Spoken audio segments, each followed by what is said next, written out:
This is why the apostle calls it an unruly evil, full of deadly poison. Long before him Solomon too said, "In the multitude of words there wanteth not sin." In general, let us say, like Ecclesiastes, that a loquacious man shows his folly, for as a rule only a fool is full of words. Do not prolong your conversation with a man who is not listening to you with a good heart, lest you weary him and make yourself abhorrent, as is written, "He that useth many words shall be abhorred."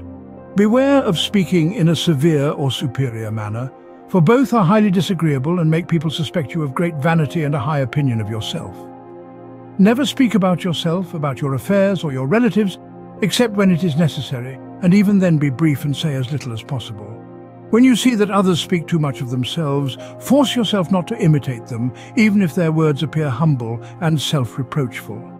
As regards your neighbor and his affairs, do not refuse to discuss them, but always be as brief as you can, even when you have to speak of such things for his good. While conversing, remember and try to follow the precept of St. Thalassius, who says, "Of the 5 attitudes in conversation with others, use 3 with discrimination and without fear.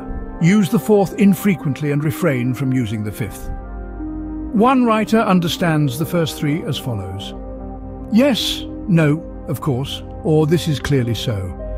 By the 4th he understands doubtful things, and by the 5th, things totally unknown.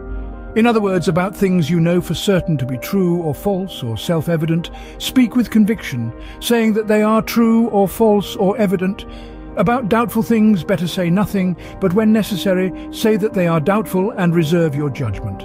Of what you know nothing, say nothing. Someone else says, we have 5 forms, or modes of speech: the vocative when we invoke someone, the interrogative when we ask a question, the desiring or soliciting form when we express a desire or request, the defining when we express a decisive opinion on something, the commanding when masterfully and authoritatively we express a command.